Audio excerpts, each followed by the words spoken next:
with a lot of angry words, a lot of curse words there. That's Pantera, Use My Third Arm. And kicking off the show tonight, we heard some Dokken from the Dysfunctional release with A Long Way Home and A Long Way from the Bedroom to the Mic.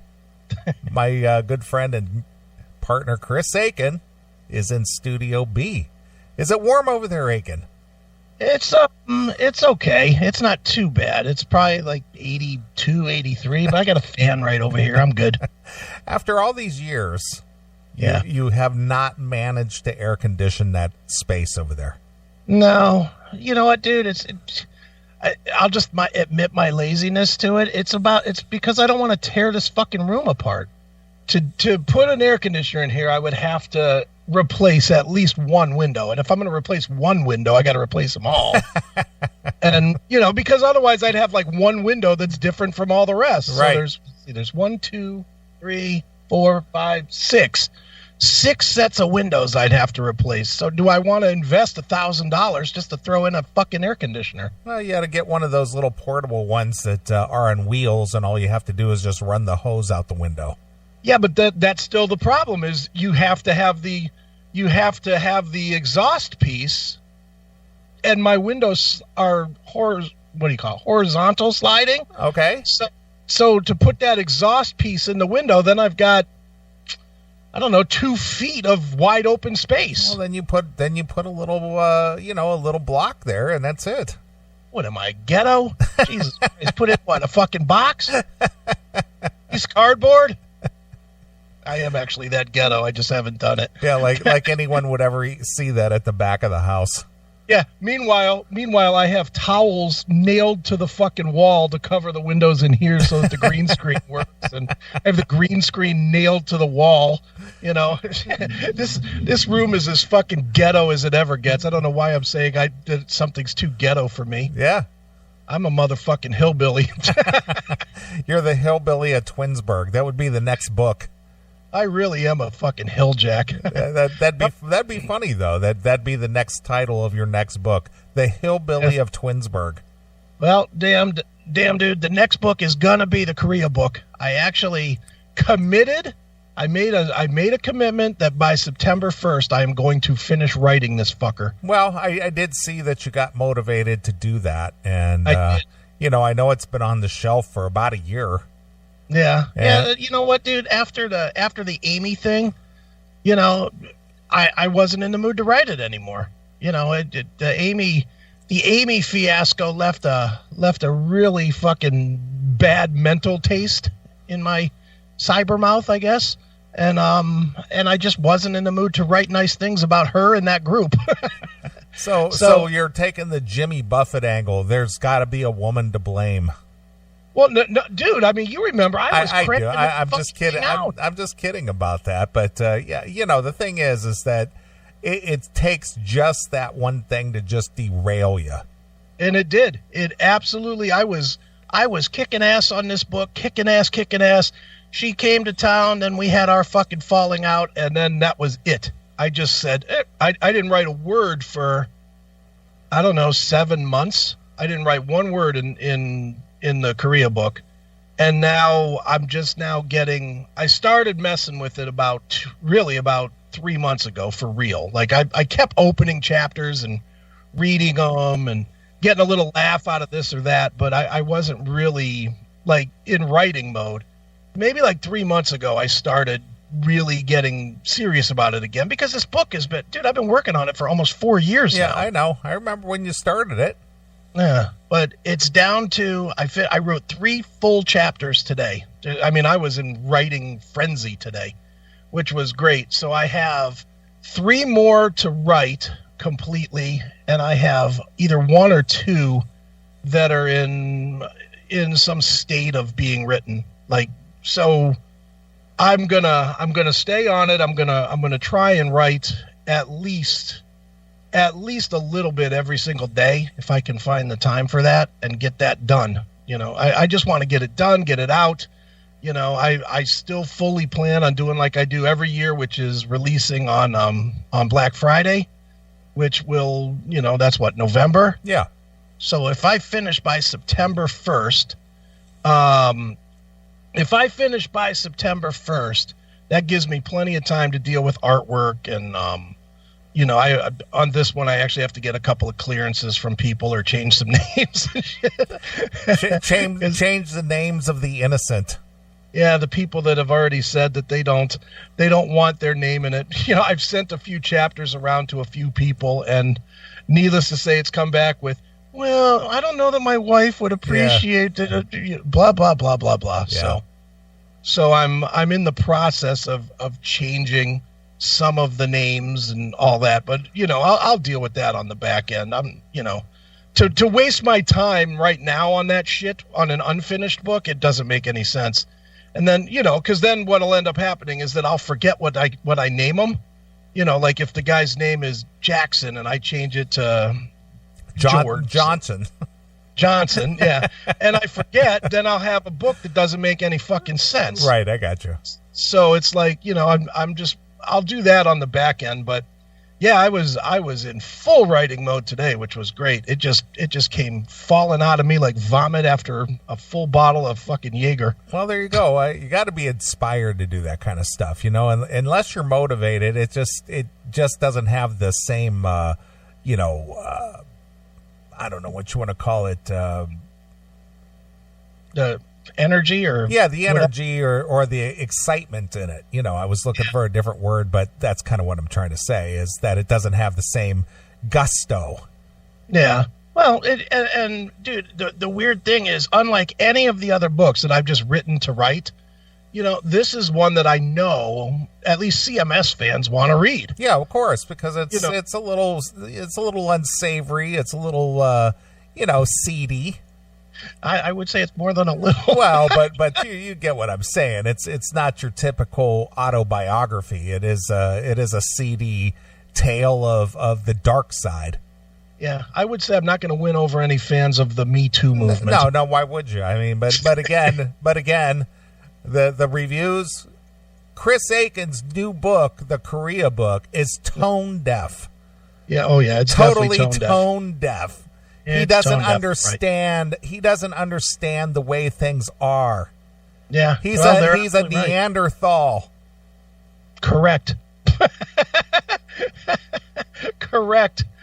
That's absolutely it. Meanwhile, you're writing about something that happened over 30 years ago. Yeah. I mean, most of it happened between 86 and 88. Well, there you go. Over 30 years ago. Yeah, that's the bulk of the book, is just that two. Some of it goes into 89, but between 2 and 3 years, that's basically what I'm writing about. Right. Because then after that, I was just married and somewhat boring. Yeah, so anybody who would write a book about World War II and the Holocaust and extermination camps, they're tone deaf. They don't understand that's not the way things are today. Yeah, man! They talk about mass killings, and we just don't approve of that. Ass fire in the chat. Are there terms like slant eye and zipper head? Well, you weren't in the Vietnam War. No, I didn't use those terms. I did use the term slopes a couple of times. That was kind of what the Koreans were called sometimes, were slopes. Did you use moon face? Moon face? No. Piss skin, that was another one. Come here, piss skin. Right. Oh my God. There were some definite things, but the ironic thing was I got along really pretty good with the Korean people. So, I spoke Korean and got along great with most of them. Sure. So I didn't have reasons to call them slants or slopes or piss skin that much. It's too funny. What a lot of people don't understand, and is if you're not a fan of these war style movies, like Full Metal Jacket or what was it? Is it Saving Private Benjamin? Saving Private Ryan.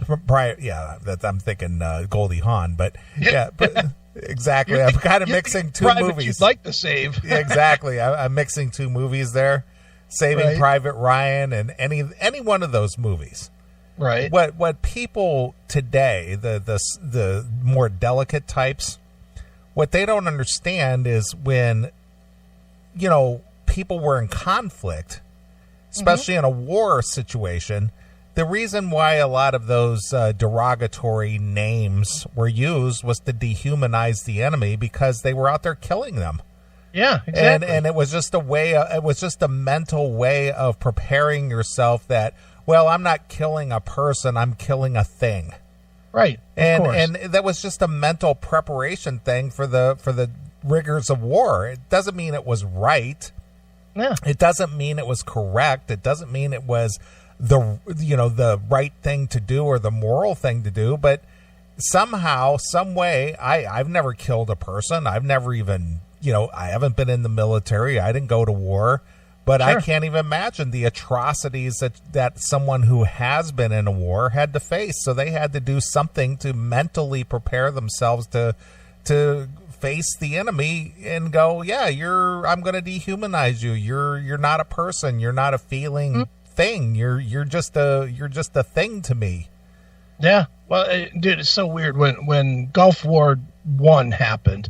They told all of us, they were like, don't talk to anybody. Yeah. Do not speak to anybody, because they didn't want us to ever get to where we had even the slightest bit of a hesitation if we ever had to take somebody out. Had any empathy for them or anything, because it was a duty you had to fulfill whether you wanted to or not. Yeah, it was aim, fire. Yeah. Don't. And the truth is if you have that 1 second, just that 1 second of hesitation, that could be the difference between you getting fucking hit in the head or not. Yeah, it's either you or them. Yeah, and you know what? It was going to be me. I wasn't dying. Fuck that. Exactly. So, but yeah, the Korean book is well on the way. It's going to be very, very big. I might actually hold some of it out and keep it for like a reissue or something, because it's 24 chapters, so it's really long, and by comparison, Victory or Call Me Chris was, I think, 16 chapters, and I think Victory's was like 16 or 18 or something. So this is a lot longer, and there's a lot more stories in this one, and it's a long read. There's not going to be an audiobook on this one, that's for damn sure. I am not going to sit for 6 months reading this fucking thing. Right. No way. Sure. Well, I'm glad to see you've been inspired to do something, because I know this heat wave that passed through here last week kind of like zapped you. Yeah. I basically hibernated in my little room that has the air conditioner for a week. I just stayed in there for a solid week and just did a lot of writing and did a lot of work. So one of them weeks, yeah, this fucking heat sucks a dick. Yeah. Oh, God. Well, it's all that global warming, Well, it is. It's very hot. You know what's weird, dude? It's really not. If you think about when we were kids. When we were kids, 90 degrees was like, fuck it. Whatever. It's 90 degrees. Go outside and play, you know? Yeah, absolutely. Now it's like, oh, it's 88. What the fuck? Yeah, I know. I know. Well, I got news for you, dude. It gets cold in the winter and it gets hot in the summertime. Yeah, I know there's that shocking revelation. And then it gets slightly cooler in the fall, and it starts to warm up in the spring. Right. So be prepared for that. Well, thanks for warning me. I wasn't aware. Yeah, because that climate change, it just changes 4 times a year, and goddamn, it's tough to get prepared for that. Mm-hmm. Got to mentally prepare yourself for that. Right. So within 6 to 8 weeks from now, believe it or not, we're going to start getting into a decline to where it's going to start getting cool again. Well, not anytime soon. I said 6 to 8 weeks from now. Do you think it'll be that quick? Well, I mean, it is August. It's going to be August this week. But it took a long time to get warm. I'm hoping that it goes into like December. I'm hoping that the seasons are taking some sort of a shift, because it really did seem like June. I don't know if you thought so, but June seemed to be like May. Yeah, well, it was really rainy and cool and just kind of nasty through June, and then all of a sudden it got warm. Yeah, which makes me hope that our normal November will push. So we'll get like that October weather all the way till like December 1st. Yeah. That's what I'm hoping. Yeah. That's why I tune into the show to get analytics on the weather patterns. Yeah. Which do you like better? Do you like the heat or the cold? You like the heat. Yeah, I like the warm. I hate the cold, man. I even though I'm Scandinavian and I can withstand the cold because I rarely ever wear a big coat. Right. Rarely. I mean, have you ever seen me bundled up in a big coat? Have you ever seen me? I don't even own one. Yeah.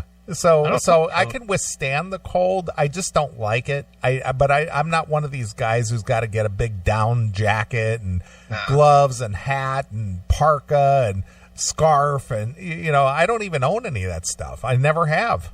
Yeah. You know what? I don't need more than a hoodie to go from my heated house to my heated car.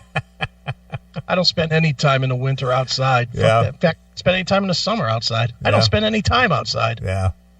Fucking hibernate. Well, I would go outside more often if I had somewhere to go, but I just don't have anywhere to go. I'd go outside a little more if every time I went online I didn't see fucking gaggles of people murdering each other with bats and, flash mobs. Exactly. Fuck that. Yep. I hear you. So, if I had somewhere to go, I would. And I do. I usually get out on the weekend, and I usually kind of go to a couple of my favorite places, like on Saturday and sometimes on Sunday. But for the most part, through the week, I leave the house at about 7, and I get home about 5:30 or 6. Right. And then, by that time, it's just like, all right, I've been gone almost 12 hours already. Yeah. Now where I'm going to go. Yeah, now you're done. What do you want to do? Out to a restaurant and sit around with a bunch of fucking asshole people and a bunch of noise, dishes clinking around and shit? Fuck that. No. So it's just like, all right, well, where do I go now? Yeah. But I am going out to a White Sox game tomorrow. Look at you. Wow. Where you going? Well, it's just a company outing. Okay. That's cool. Just out of more obligation than anything else. I really don't have any interest in the game. No. But I'm going, because. Why not, dude? I'll go. All right, I'll go. So I'm going to head out about 11:30, quarter of 12, and, maybe hang out for maybe 6-7 innings and then call it a day. Then fuck you, pal. I'm out of here. Then I got to come back home and start cutting up the show. Right. Then me and you have a project we have to do tomorrow, too. Yeah. So, I did my laundry today, so I don't have to do it tomorrow. Right. So just because I got to cut out the middle of the day. So. Well, at least you're getting out. That's cool. Yeah, but I'm not really looking forward to driving into the city to do this, but I'm going to do it just because, I was going to say, the way the traffic is in that fucking city, you might as well leave now. Well, fortunately, I don't have to go downtown. It is on the south side. Right. So it's not like, I don't have to really get into the major traffic to do this. But, I am going to the game and I am going to hang out and I will have a couple of cocktails and, associate a little bit and then say, oh, hey, it's been great. I'll see you tomorrow in the office. It's 8 o'clock, bright and early. Got to get out of here. I got something very important to do, like anything else. I got stuff to do. Oh, 1:30 already? Shit, gotta go. Exactly. So, I'm going to do that. So, I will get out tomorrow. Well, that's cool. Mm-hmm. I did get out last weekend, though. Obviously, people know that there was no show. Yeah, haha. You and I considered doing a pre-record, but we thought, you know what? There's guys and gals, not necessarily gals, but mostly the guys that piss and moan. It's a pre-record, even though we did a really good one earlier this year. Yeah. So we just said, what? Fuck it. So it's like, you get nothing. Yeah, we would have spent the time and did a show, but we thought, you know what? You get nothing. Yeah, exactly. I filled the thing up during the week with shit. You did. I saw that you added the crispy bacon show. I did, and you added some of the dirt talk, the booze, coos, and news. Yeah. Yeah. Couple of best of things, and I was doing interviews all week, so good enough. Yeah, I threw an interview up there, too, with Cody Souza. Yeah, from Hatriot. From Hatriot, so they had some content. Yeah, they got enough. Fuck it. Yeah, pal. I had to put something up to get us over 6 million. Yeah, we did. Well, that is another big milestone. We did hit 6 million downloads through the Spreaker on Thursday. Yeah. So 6 million think about that. 6 million downloads. That's a lot. That's a ridiculous amount of numbers. I mean, I know there are YouTubers out there who do, some ridiculous numbers, but think about that. This show, that's a very niche audience, extremely niche audience. I mean, because we don't really, we're not consistent on exactly what we do. We're not a political show. We're not a social show. We're not strictly metal. We're not strictly this, that, and the other. We're a whole variety of things, and to have 6 million downloads, and we the last 2 years, we've been averaging 1 million downloads every 10 months because we crossed the 5 million download in October. Right. So we did 1 million downloads in 10 months. Mm-hmm. It's ridiculous. We rule. Oh, I don't know about that, but that is an achievement, though, if you think about it. It's a lot. It's definitely a lot of listens, I guess. It is a lot of listens. Look, I'm happy that anybody wants to hear it. 1 or 6 million, it's all still sort of relevant to me. Ultimately, this show, and I've said this a million times, but the show is about me and you hanging out. With you living fucking 500 miles away, but that's it. That's really what it is for me anyway. It's like, the numbers are cool. It's great that we get them, but whatever. If nobody was listening, me and you would probably still be on the phone every fucking other day. Yeah, so. Sure. Absolutely. And we did actually speak this week. Yeah. A couple of times, didn't we? We did. We spoke a couple of times this week. Didn't we have one call that was like a quarter it was actually over 2.5 hours we talked. Yeah, we had a long conversation. Yeah, it was definitely the middle-aged male bitch session. Yeah, it was. It was fuck these bitches. Pretty much. Pretty much. But 3 hours of fuck these bitches. Especially you. I mean, I've had my share, but boy, I can't imagine spending almost 25 years with one person. Oof, yeah. You got.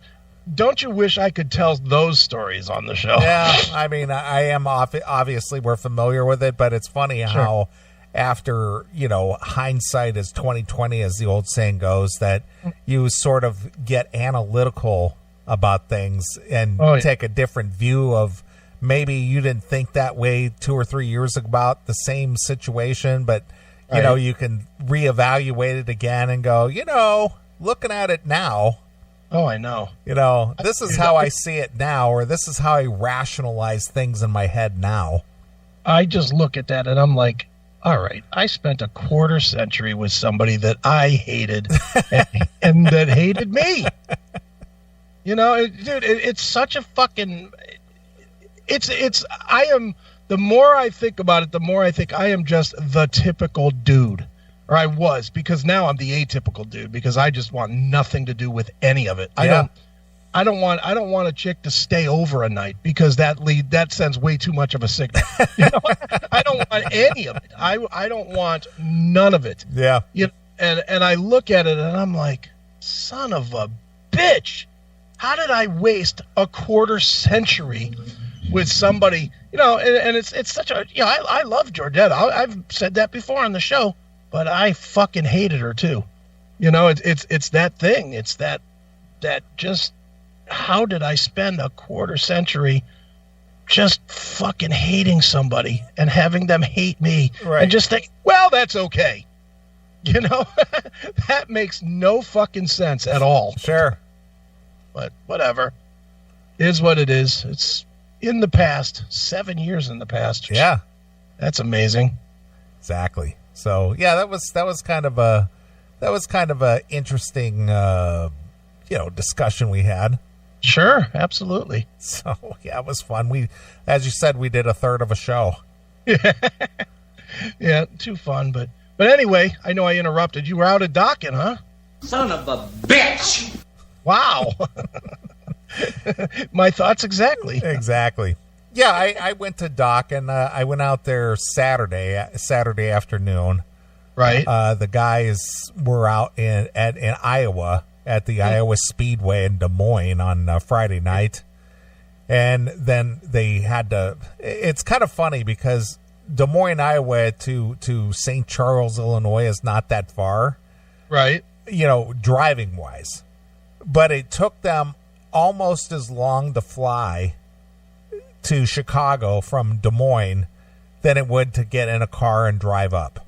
Oh, really? Because you have to catch a plane in Des Moines, and then I think it goes to like Detroit, and then it goes back to Chicago. Oh, jeez. So you have to switch a couple flights and stuff. So anyway, they got in from Des Moines, Iowa, about like 3:00 right. Saturday afternoon. And Okay. as soon as they got into the hotel, they had to go down to the venue to do sound check. Okay. Well, Sal, our good friend Sal in the chat room, he came out to the show. Okay. And coincidentally, he was staying at the same hotel. Okay. It wasn't planned or anything. He just happened to book a room out there, and it was at the same hotel. Nice. So I got out there, I don't know, about 3:30 or so. Sure. And the guys were already gone to the venue for sound check. So I was just kind of hanging out at the hotel, and Sal got in. So Right. then Sal and I sat at the bar, and we started drinking Jack and Cokes. Right. And then I guess Don got there around 4. I'm thinking he got back from sound check around 4. Well, Sal was going to go, hit his room. Well, Don had gotten a room. His room was near the elevator. Okay. And so he stopped at the front desk and said, "Hey, listen, I got to change rooms. I can't listen to all this noise, this elevator, going up and down, Right. and Sure. listening to all this wind in the elevator shaft. It just howls, Right. because I need a different room." Okay. So he got a different key to his room. He goes, "Come on up and help me move to a different room." All right. So I went with him, and he had his stuff unpacked and stuff. So we just gathered up his shit and went to another floor and different room and whatnot. And he's just like, "All right, I think it's time for a cocktail." All right. Good. So he already had some Jack and Coke, and so Right. we went and grabbed some ice. And just like you and I, it was the funniest goddamn thing. We were sitting in the room just having a few Jack and Cokes, just talking about women and life and all the things that dudes go through. Right. And of course, unfortunately, I can't talk about some of the stuff that he told me, but there's always some kind of drama going on in that Dokken camp. Yeah, there is. And Do you think it's every band or just Dokken? I think it's every band, but more? to be that close to it, to hear all about it, it's just like, Jesus Christ. And there always is something with those guys. That is true. And it's funny. It's just like, I played something from the Dysfunctional release at the beginning of the show. Right. Dysfunctional is definitely the word. Mm-hmm. Because with things that were going on, it was just like, Jesus, are you kidding me? But it was always fun to catch up because I haven't seen Don face to face since November. Sure. So it was just like catching up and, hey, what's going on with you? And, so he was just kind of bringing me up to date with the house in Santa Fe. And they got Barry Sparks playing bass with them for the last few shows. Sure. And there was some stuff going on there. And then, Mick retired. And so there was some stuff going on there. Right. Things like that. But, in general, we were just kind of talking about just dude stuff, just guy stuff. Right. Sure. And so after we just sat and chit-chatted for about 2 hours, I said, well, I know you like to take a little nap before the show, so I'm going to cut out of here with you, And I met up with Sal again downstairs in the lobby, and we sat at the bar and chit-chatted and stuff. I had a lot of Jack and Coke last week. Jack and Coke was the drink of choice, of course. So I had some with Sal, I had some with Don, had some at the venue, But the show overall, it was a good show. The venue itself is kind of an older venue. Right. And it just needs some work. You know, they got some problems there. And here's the thing, again, with the production crew. Mm-hmm. You know how they usually have an intro? They usually play like the intro from Tooth and Nail. Yeah. Mm-hmm. You know, no intro. No intro. Then they turn the lights on the stage. And the lights are on just through the whole show. Just the bright white lights. It was kind of like watching a high school band playing at the gym, you know. There was it's like watching them in your living room. Yeah, there were no colored lights, nothing flashing, no, you know, they don't cut the lights at the end of a song or nothing. It's just like white light through the whole thing. It's like, dude, what are you doing? Funny. No production value, nothing. It's just show up and play. But more or less, yeah. So, you know, Sal rode with us in the shuttle van, you know, because the guys came down and he rode with us to the show. And then he had tickets. He had seats up in the balcony area. So he went up to watch it from that angle. Right. And then after the show, he came back down and I was pulling John's gear off the stage. Right. And the security guy, you know, Sal come up and security guy was like, you know, get away from the stage. And I'm just like, no, let him up. You know, so. Just said, yeah, this guy's okay. He's the lighting tech. Why'd you guys stop him from working the show? So Sal came up and he came up and went backstage with me and, you know, just sat around shooting the shit with everybody and just hanging out and just having a good time. You know, so, you know, after the show, we all just kind of went back to the hotel and, you know, Sal being a lawyer, he kind of hooked up with John there and I guess they were shooting the shit. And then I took a couple of road cases with Don up to his room and chatted with him for a few minutes before heading to the room myself. Right. And, you know, we met up again in the morning in the hotel and the guys took off and I drove home and that was just a nice hang, man. It's just always fun to hang with those guys. And of course, John just kept brainstorming. Dude, that time I was on the show and we did all that, you know, pick the songs and I played the riffs. That was so much fun. And I think about that all the time. I want to come back on and let's do something again, but let's think of something different to do.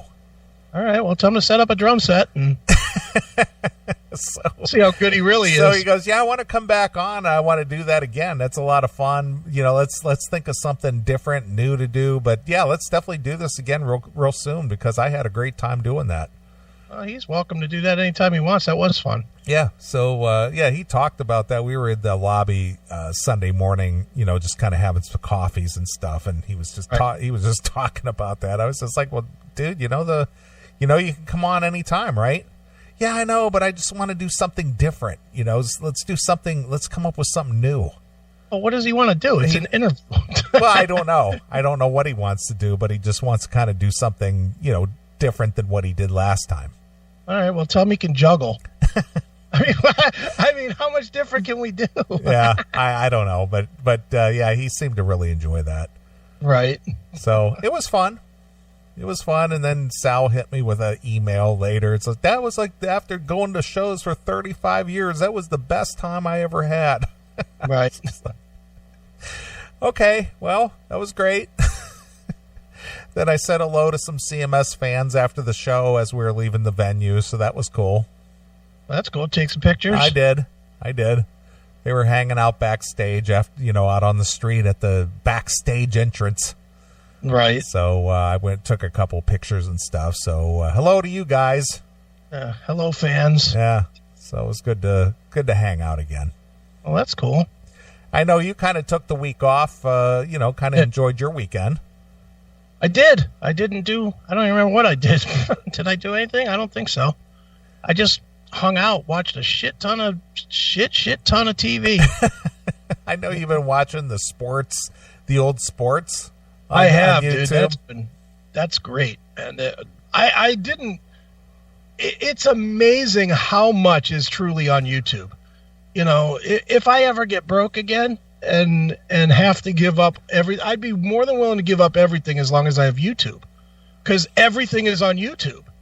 And one of the things I've been watching in the last week or so is all these really old baseball and football broadcasts. They're all out there. And it's fascinating. Like I was texting you this afternoon.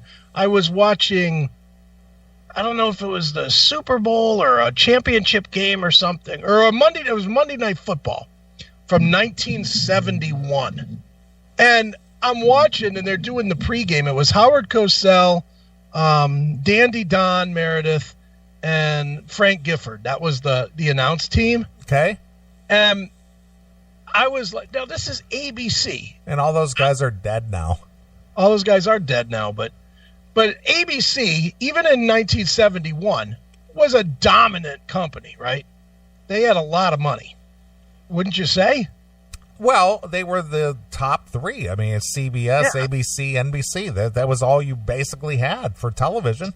So even then, even in 1971, they had to be close to $1 billion company. Would you say that's probably fair? To be honest with you, I don't know, but I would imagine it was in that ballpark. Okay. So I'm watching, and they're doing the pregame, and they've got Howard and Meredith and Gifford sitting kind of in a row next to each other. And the reason they have them sitting next to each other is so that they can pass the single microphone that they have. So that literally this $1 billion company, it's Howard Cosell's like, and that's why Billy Kilmer is the greatest quarterback in Redskins history. What do you think about that, Don? Pass. I was like, what the fuck? He's passing the mic. Well, you gotta, and the only way that I could reason this, and the gotta think about this. Television in general, at that point, you said 1971. Yeah. What was the popularity of television? Were they into about the 15th, maybe almost to 20th year of commercial television? Yeah, the commercial TV came what, in the 50s, 60s? 50s. So yeah, about 20 years. So I guess it was still somewhat new. Yes, but the thing is that live television, a live remote, was pretty new at that point. I mean, having TV shows was one thing, right? But actually doing a live broadcast on TV. Oh, I think you're wrong on that, because remember, even in the 50s or 60s, they had all that controversy over 21, and that was a live show. They did that live. Yeah, but that was in a studio, though. That wasn't that wasn't at a stadium where they had to set up a remote. Well, that's true. That is true. So that's the only way that I can think of justifying why it was so primitive. Because not only that, then they had to have I don't know what they used for the feed. Maybe they were already using satellites? Do you think they were using satellites at that point? I have no idea. Maybe they just had a really long cable. So to think about it, to go from stadium to stadium and do a live show, I'm sure that was a cumbersome thing, because I know you've been to plenty of sporting events. Sure. But even in the 80s, say when you were old enough to go, or 70s into the 80s, you remember the big live mobile trucks that they had parked out of the stadium? Sure. That was 10 or 12 years later. What do you think they were doing in the late 60s, early 70s for a live remote? God knows. You know what I mean? So the technology was probably pretty primitive, and maybe they didn't have the mixing boards, or I don't know what it took to do a live TV show. But you would think. But again, I don't know. But if you think about it, that was 50 years ago. What was funny too, watching it, is like when they would put like names and shit up on the screen, it was clearly that they just had some kind of an overhead projector type of deal. Exactly. Because they would put it up, like they would put up the number, like the guy's name and number, and it would be a still shot. It'd be a still picture of the guy, just a horrible headshot. And then it would flash on the screen, like number 17, Billy Kilmer. And the words would be shaking. Right. Like somebody was holding the thing over the guy's picture. It was hilarious. I mean, the games are fun to watch themselves, but I've been just watching this shit for the production and just enjoying it to no end. Yeah, and, well, but see, that's the whole thing, is that one of the reasons why I feel, or I believe, that this show has been successful in our, in our history as far as audio, and now we're into the video thing, is because we sit there and study and learn and go, yeah, I kind of want to do that. Yeah. And if it doesn't match that quality or whatever, I'm not going to do it. Right. Well, I'll tell you what, I want to have better quality than 1971 Monday Night Football. If that's the best we could do, then I'm quitting now. Yeah, of course.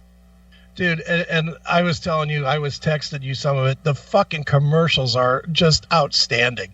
We're such a different country now. And, like, I'm watching it, and this commercial comes on about fucking chainsaws. And I'm like, when is I was trying to think to myself, when was the last time I saw a chainsaw commercial on any network, even a local network? And I cannot ever remember seeing a chainsaw. And I just was like, my God, we were such a different country that was important enough to fucking spend money on Monday Night Football to advertise your whatever chainsaw thing was. I was like, God damn, really? Well, again, that was a whole different world, because, I remember even in the 60s, I was just a little kid in the 60s, but I remember smoking commercials. Oh, yeah. Before they banned that from television, but having smoking, Winston tastes good like the cigarette should, that kind of... Dude, like, they still in 71 had the chewing tobacco commercials. They had the Skoal, just a pinch between the cheek and gum. Yeah, or mail pouch. Yeah, mail pouch. They had all, and the other thing that I noticed from watching some of this old stuff, and this goes even later. This comes all the way to about the 80s, because I watched a few of the games from the 79 World Series, the Pirates versus the Orioles 79 Series, and the way that the announcing was so different from now. Now everything is like, we've got a spectacular game here coming up tonight. It's going to be the Pirates and the Orioles, and this is going to be the best series. It's all hype energy. This is like, and here in Pittsburgh, the Pirates, the winners of the NL East, are now going to play the Orioles. Please stand by for a commercial. And everybody's like all talking all mellow and shit. Because it was almost like a news broadcast. They were just reporting the facts. It is. It's like Walter Cronkite doing the commentary. Yeah, there was no excitement. There was no hype, no nothing. This is just the facts. Roberto Clemente out in center field. Yeah. And up to bat, it's Willie Stargell. Yeah. Willie's had a good year. Willie hit 25 home runs this year. Isn't that spectacular, John? Well, yes, it is. That's really great. Back to you. And up to bat is the stolen base leader for the NL East, Omar Moreno. He's stolen 74 bases this year, a high in his career. It's the most he's ever stolen as a member of the Pirates. Up at the mound is John Candelaria, the Candyman. The Candyman can. The Candyman, and I remember this because he pitched Game 7. Yeah. And it's like the Candyman's been having back problems all season long, and that's why, if you notice, he's not bending over when he throws his pitches. And I'm like, dude, wake up, wake up. He's like, oh, there's another strikeout. That's 6 in the game. And to close out the series, we got reliever Kent DeColvey. Yeah, didn't that dude die of cancer of the arm or some shit? Kent DeColvey? Yeah. No, I just saw him a couple years ago. Oh, did you? Yeah.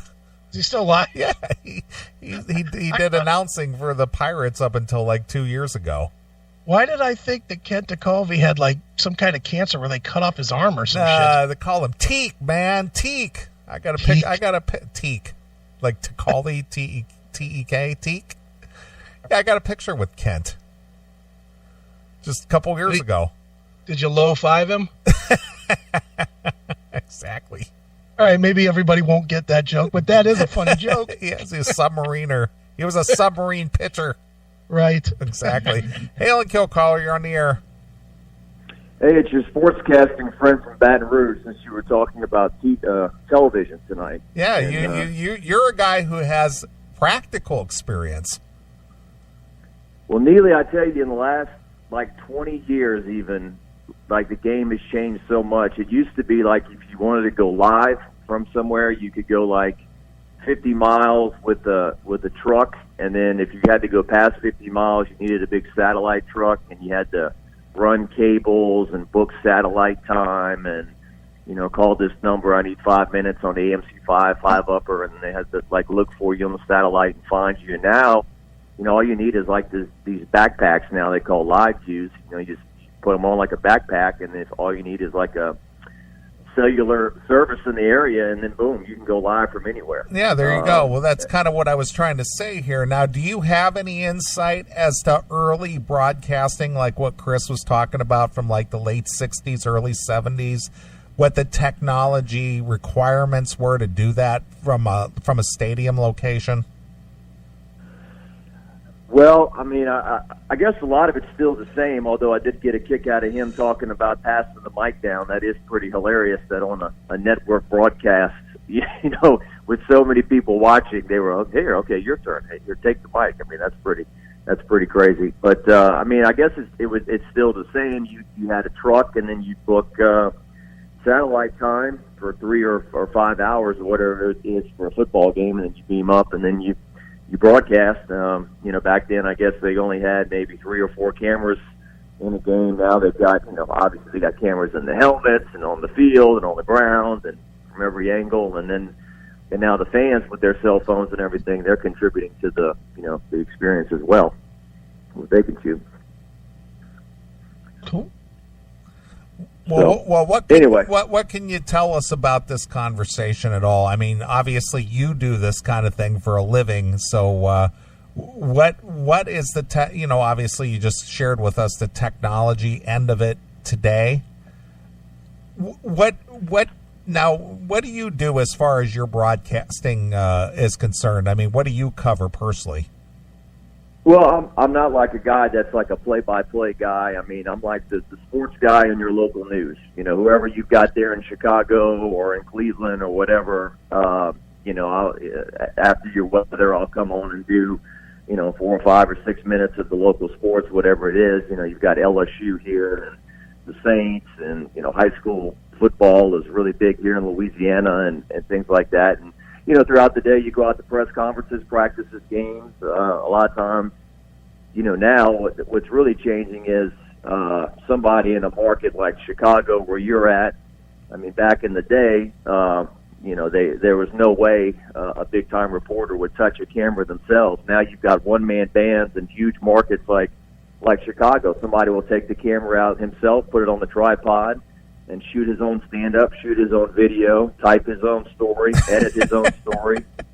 I mean, it's that used to be reserved for the little small markets. Now, local TV is, the movie Anchorman was big for a reason. That's the way it used to be. Those local TV guys used to be legends, and now, I mean, you still an impact on the community, but people are getting their news from their cell phones, and it's, people are not just parking themselves in front of the TV to watch the news at 6 or 10 or whenever it comes on. So that's the biggest change that goes on. But I cover local sports here. I travel to LSU games, Saints games, stuff like that, and then do a stand-up on the field, go in the locker room, interview the guys after the game. That's kind of what I do. I'm not a Howard Cosell or a play-by-play guy or any of that stuff. But nobody is. See, we've been doing it right all along, Chris. We just do everything ourselves. That's right. Exactly. Well, you got only one person to blame, right? When that happens, or get credit to. When you shoot it yourself, do it yourself, So I think Eddie Trunk, he did everything by himself for sure. I put the camera up and I voiced the shot. But to Chris's point too, for whatever reason I've been binge watching. I'm catching a late Mad Men, and in every scene, in every shot, somebody is smoking a cigarette on a plane or in an office or drinking scotch or whatever out of the bottle. It's just that's the way it was back then. Just changed a lot. So we'll call that the good old days. Yeah, we'll call that the man's world. Right. Back when you could be a male chauvinist pig and go to work and just say whatever's on your mind, and just drink scotch and smoke cigarettes. Yeah, that's what that show was all about. But anyway, yeah, I heard you guys talking about TV a little bit and everything. It's just amazing how it's all changed. Just I'll tell you this real quick. Like back in the day when they were covering like the College World Series in Omaha, Nebraska, somebody would shoot video, edit it on a tape, put the tape on the plane, and a plane would fly back, and then they go to the airport, get the tape off the airplane, and then bring it back to the station to get it on the air for 6 o'clock, or put a tape on a Greyhound bus or something. That's the kind of stuff that was is a lot of work. Yeah, no shit. No wonder they always made a big deal about, we have the exclusive. Yeah, because our bus was faster than the other guy. Yeah, exactly. And now you know why those sports guys get so mad when they say, well, weather ran over, we're cutting you today. Or, we got breaking news, so we're not doing sports today. Well, I had this damn tape on the Greyhound bus coming all the way from Omaha, Nebraska. Get this on the air. So, anyway. All right, guys. Enjoy the show. Appreciate it. All right, hail and kill. Well, there you go. There's a guy who works behind the scenes. Yeah, no kidding. So, how about that, Chris? I mean, years ago, and you were talking about the ABC being a multi-million-dollar, billion-dollar company. Right. Now it's boiled down to where if you're a sportscaster or a newscaster, you got to work your own camera. You got to write your own script. You got to do your own shoot. That's right. It's all up to you now. Yeah, because the budget just isn't there to have people do that with you or for you anymore. You got to do that yourself. And you know what? Again, kudos to you and I. We've been doing it ourselves for 24 years. Yeah, no kidding. We've been remember that, and I always go back to the time that Russ Dorff was here. Yeah. And was asking, where's your people? Where are the people who are running the gear? Right. It's like, it's all done right here, dude. Yeah, it's just us. Yeah, it's just us. You're shitting me. Holy cow. That's how it goes. Who are you busy texting with over there? My fucking daughter. Your fucking daughter? She can be a fucking dummy sometimes. I don't know what she did. She borrowed my car. Yeah. And now she says, the fucking door won't open from the inside. Is that exactly how she said it? The fucking door won't open? She didn't say fucking, but she would. She swears. And I'm like, what did you do to my fucking car? Awful distracted over there. Oh, God damn it. I just got my fucking car fixed. I just got it fixed. And now, because she fucked up her car, now she fucked up my car. You said roll down the window, reach out, and open it up from the outside. I'm saying, why is my car that I've never had a fucking problem with, all of a sudden you've had it one fucking day and the fucking doors don't open? What the fuck? Yeah. God damn it. And I know it's going to be something dumb. It's going to be something fucking dumb. Like a fucking child lock on or some shit. I know it. Fucking annoying fucking kids. Why did I have to fuck their mom? Yeah, there you go. God damn it. All right. Well, coming up in about an hour, a little less than an hour, we got a special guest. Yes, we do. You asked for him. You wanted him. Should I say, or should we just make it a surprise? I know you put it on your Facebook, but I put it out there, so tell people. Who cares? Yeah, we made connections with Jericho Green. That's right. The YouTuber Jericho Green, and he's agreed to come on the show and shoot the shit with us for a little bit. So he's going to do that at the top of the next hour. Then maybe after we come back from the break, yeah, you and I received a gift. We did. I did not tell you about this. Oh, I was going to say, from who? From our good friend Ozzy Ace. Oh, boy. I have not opened it. Oh, my God. Look at that thing. But as you can see, the wrapping is stellar. Jesus. It's going to take a segment just to unwrap that fucking bitch. But wow. This thing is heavy, and there's a lot of shit in here, I'm sure. Boy. and he made it very clear that it'll be very evident, this is his words, okay, what belongs to you and what belongs to Chris, so you had better get it to him. So when I see you in August, Yes. whatever's in this box, along with your bag of dicks, I will bring this, whatever's in here, because obviously I have not opened this, so I have no idea what's in here. Well, it looks like those people that are subscribed to the CMS TV are going to get a treat tonight. Jesus, look at that thing. What is that? That thing's what, about 4 foot tall, 3 foot tall? It's about 3 foot long, yeah. And it's heavy. I bet you this thing weighs 20 pounds. Oh, Jesus. I have no idea what's in here. What did it cost to ship that from Australia? I Does it have a price don't on it? I don't think it has a price on it. Obviously it has a shipping tag on it. Yeah. But looks like it cost $100. He spent $100 just to ship it. I think it says right there. I think it says $99.99. I don't know if that's the value or if that's the cost to ship it. I don't know what it is, but we're going to find out what the hell's in here. All right, good. Very nice. So that's a whole CMS exclusive for those of you who don't have the video. You can subscribe to the video. That's right. Tell them how they can get the video, Chris.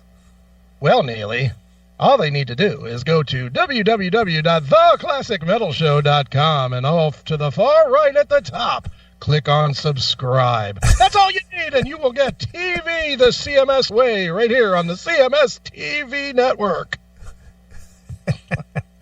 Back to you, Bob. Exactly. So that's what's going on in the next couple of hours. Sweet. So we'll open up the generous gift from Ozzy Ace. Yeah, no kidding. On the air, and then we'll talk to Jericho Green at the top of the hour. Sounds good, man. Sounds like a plan. All right. Well, it's time to get a drink. Yeah. So what would you like to hear? All right. I would like to hear the title track from Sebastian Bach's Angel Down release. All right, so you were cranking that out. I was today, and it's such a great record. Forgot how much I love that record. Yeah, isn't that funny how something kind of comes and you really dig it a lot, and then it kind of goes away for a while, and then you dig it back out, and it's just like, oh man, I forgot how good this was. Realize that album is 12 years old. I know, it's not ridiculous. 12 years ago, that album was the shit. Remember when I interviewed Sebastian and I told him it was my album of the year, and he's like, "You got great taste, mother trucker. You got great taste." Call me mother trucker. Of course. I love Sebastian. He's awesome. Yeah, he's something, all right. He's a douche, but at the same time, he's awesome. Yeah, I love that dude. Yeah, well, he definitely has a one-track mind when it comes to his craft and his music, that's for sure. You know what? I actually have a mission for you, not tonight, but during the week this week. I can't find, and it's not on YouTube or in our Spreaker anywhere, and I want to put it up, the old episodes of Rap Battles or whatever that was called. Oh, yeah, I know what you're talking about. With Sebastian. Where the panties dropping? The pennies dropping. Yeah. I need that. All right. I definitely have that. Right. I definitely have that somewhere, but it won't be too hard to find because I got it all categorized by year and everything. Right. Very cool. Yeah. All right. Well, here's Sebastian Bach from his Angel Down release, and this is the title track exclusively here on your Classic Metal Show. Hey, this is Sebastian Bach, and you are rocking with the Classic Metal Show. Turn it up!